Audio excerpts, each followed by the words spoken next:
Welcome back. We are starting a brand new series, this time on multiculturalism. And the reason for that is because more and more of our world in specific places all over the world are becoming multicultural. And even if you live in a place that's fairly homogeneous, chances are you will not live there all your life. And even if you do, chances are good that people from other cultures will move around you looking for work because where they lived is no longer suitable for them or appealing to them, and so they come to where you are. And so it just makes sense to ask ourselves, how can we be more successful living in a multicultural environment? Well, having said that, I probably should define what we mean by culture. Culture is a set of practices, values, and beliefs that sustain any group's uniqueness. And multiculturalism begins with just one person in an environment that is foreign to them. It's a little like a cheese pizza, and now there's one pepperoni on it.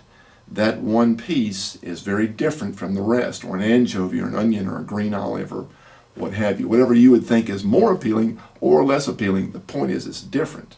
One's future multiculturalism is generally a reflection of their past multiculturalism.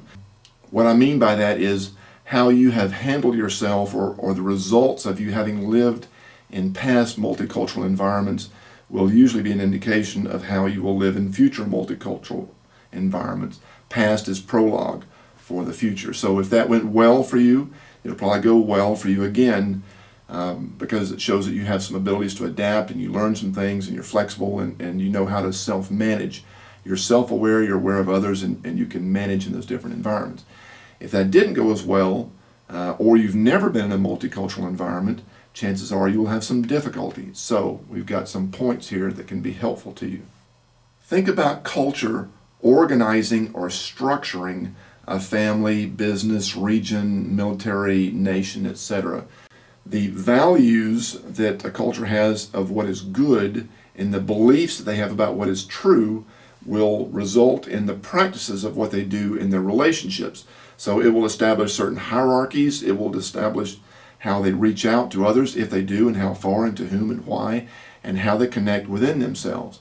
It's all about connection to sustain that culture, to hold on to these values we think are good, to live out these values or these beliefs we say are true through these practices in this sphere of relationships, whether it's a very small, tight subculture or a very broad culture like a nation.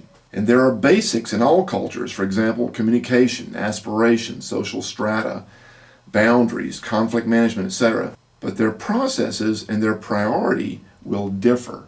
So if you've ever been to a very homogeneous country like Japan or Korea or some places in Africa or the Middle East, a place where, for the most part, everywhere you go in that country, the people act the same. They have similar values, similar habits, similar traditions. Even in the city and the country, things are fairly homogeneous.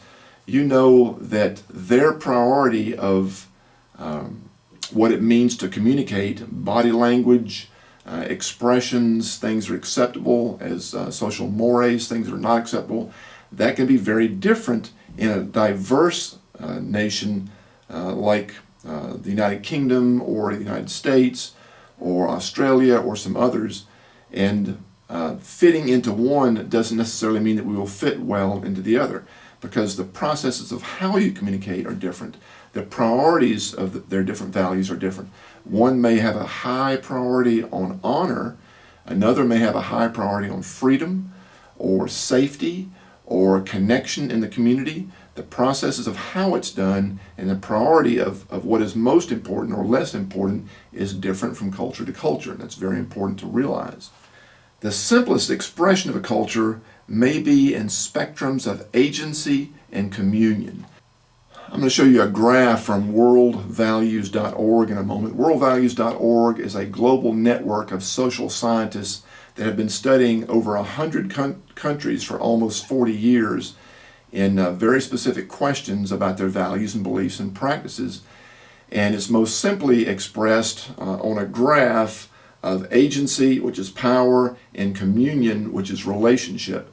And there's a converse relationship to those two. So the more power a culture has, the less communal relationship they tend to have. And the less power they tend to have, the more community or relationship they tend to have. It's just about survival. And there are many aspects of power, but most simply you can think about the ability to influence one's life and make a change. So if there's poverty, if there's very little higher education, if there's a lot of constraints on that society from religion or politics or any other number of things, so that individuals have very little power, then people tend to hang together just to survive. But the more they increase in individual power and ability to change their lives, the more they the less relationship they tend to have because they seek individual expression. I'll show that to you right now, and there's different countries that are graphed here. I think this graph is from 2015. So you can see here in the bottom left of the graph, that's much less power and more communion. In the top right of the graph is much more power of the individual and much less relationship. And that's generally a truism across the board. And you can go to that website if you'd like, worldvalues.org. I don't endorse it for what they do or what they believe. It seems to be just a relatively factual side of social science. And you can see even videos on YouTube how some of the countries have moved over the years based on technological progress, natural disasters, coups, democracies, many things that influence the individual's level of power and therefore community's level of intimacy or relationship. Now, an individual's fit to an environment or a culture may be seen in a five-factor analysis. Five-factor analysis has been used for many different things, sometimes referred to as the Big Five, personality traits and others, but it really is a good five-factor metric to say whether a person can be self-managing to fit themselves to a certain environment or a culture. And here's the Big Five. Openness, meaning a person is eager to learn from others even when they see things differently. Conscientiousness, meaning that they see a problem and act to fix it, whatever it is. Extroversion, that they are energized by being around lots of people and enjoy talking to them. Agreeableness, they show concern and help to strengthen people in relationships. And neuroticism, which is a frequently demonstrated emotional reactivity. Now, let's start with the last one. Why measure neuroticism? Because the opposite of neuroticism is self-control.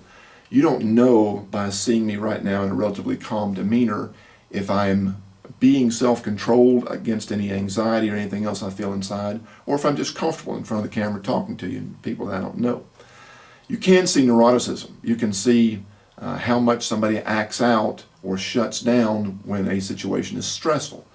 Therefore, the Big Five measures what you can measure in stressful environments, a level of neuroticism, as opposed to measuring its positive counterpart, which is self-control, that really can't be measured, because if a person has high self-control, regardless of the environment, they may look the same. Hope that makes sense.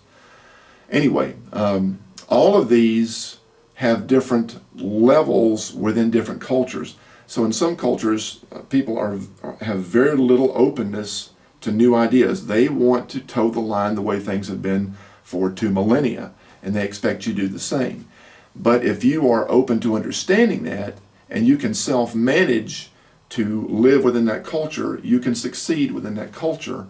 But it requires you seeing their level and you having a level that will be able to adjust to that. Same thing with conscientiousness. What emphasis do they put on working? Are they type A, working all the time? Or are they more type B, laid back and work as much as you need to, but then play hard?